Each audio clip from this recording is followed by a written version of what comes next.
Hello दोस्तों, क्या आप जानते हैं देवशयनी एकादशी से भगवान विष्णु 4 महीने के लिए योग निद्रा में चले जाते हैं और कैसे जब राजा मांधाता के राज्य में भयंकर अकाल पड़ा तब देवशयनी एकादशी के व्रत ने बदल दी पूरी कहानी।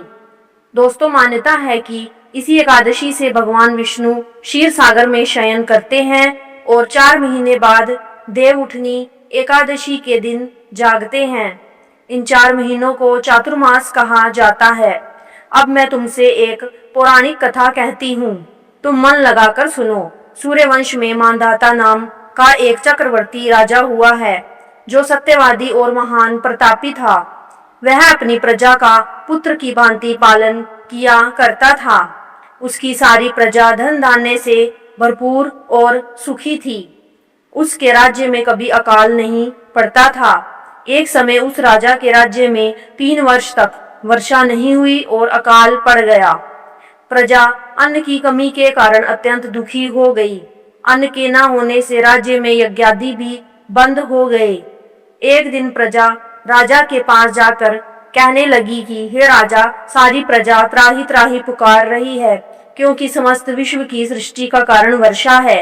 वर्षा के अभाव से अकाल पड़ गया है और अकाल से प्रजा मर रही है। इसलिए हे राजन, कोई ऐसा उपाय बताओ जिससे प्रजा का कष्ट दूर हो। राजा मांधाता कहने लगे कि आप लोग ठीक कह रहे हैं, वर्षा से ही अन्न उत्पन्न होता है और आप लोग वर्षा न होने से अत्यंत दुखी हो गए हैं। मैं आप लोगों के दुखों को समझता हूँ। ऐसा कहकर राजा कुछ सेना साथ लेकर वन की तरफ चल दिया। वह अनेक ऋषियों के आश्रम में भ्रमण करता हुआ अंत में ब्रह्मा जी के पुत्र अंगिरा ऋषि के आश्रम में पहुंचा। वहां राजा ने घोड़े से उतरकर अंगिरा ऋषि को प्रणाम किया। मुनि ने राजा को आशीर्वाद देकर कुशल क्षेम के पश्चात उनसे आश्रम में आने का कारण पूछा। राजा ने हाथ जोड़कर विनीत भाव से कहा कि हे भगवान, सब प्रकार से धर्म पालन करने पर भी मेरे राज्य में अकाल पड़ गया है। इससे प्रजा अत्यंत दुखी है। राजा के पापों के प्रभाव से ही प्रजा को कष्ट होता है, ऐसा शास्त्रों में कहा है। जब मैं धर्मानुसार राज्य करता हूँ तो मेरे राज्य में अकाल कैसे पड़ गया, इसके कारण का पता मुझको अभी तक नहीं चल सका। अब मैं आपके पास इसी संदेह को निर्वित कराने के लिए आया हूँ। कृपया करके मेरे इस संदेह को दूर कीजिए, साथ ही प्रजा के कष्ट को दूर करने का कोई उपाय बताइए।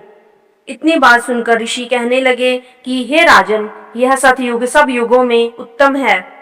इसमें धर्म को चारों चरण में सम्मिलित है, अर्थात इस युग में धर्म की सबसे अधिक उन्नति है। लोग ब्रह्म की उपासना करते हैं और केवल ब्राह्मणों को ही वेद पढ़ने का अधिकार है। ब्राह्मण ही तपस्या करने का अधिकार रख सकते हैं, परंतु आपके राज्य में एक शूद्र तपस्या कर रहा है। इसी दोष के कारण आपके राज्य में वर्षा नहीं हो रही है। इसलिए यदि आप प्रजा का भला चाहते हो तो उस शूद्र का वध कर दो। इस पर राजा कहने लगा कि महाराज, मैं उस निरपराध तपस्या करने वाले शूद्र को किस तरह मार सकता हूँ? आप इस दोष से छूटने का कोई दूसरा उपाय बताइए। तब ऋषि कहने लगे कि हे राजन, यदि तुम अन्य उपाय जानना चाहते हो तो सुनो। आषाढ़ मास के शुक्ल पक्ष की पद्मा नाम की एकादशी का विधि पूर्वक व्रत करो। व्रत के प्रभाव से तुम्हारे राज्य में वर्षा होगी और प्रजा सुख प्राप्त करेगी, क्योंकि इस एकादशी का व्रत सब सिद्धियों को देने वाला है और समस्त उपद्रवों को नाश करने वाला है। इस एकादशी का व्रत तुम प्रजा, सेवक तथा मंत्रियों सहित करो। मुनि के इस वचन को सुनकर राजा अपने नगर को वापस आया और उसने विधि पूर्वक व्रत किया। उस व्रत के प्रभाव से वर्षा हुई और प्रजा को सुख पहुंचा। अतः इस मास की एकादशी का व्रत सब मनुष्यों को करना चाहिए।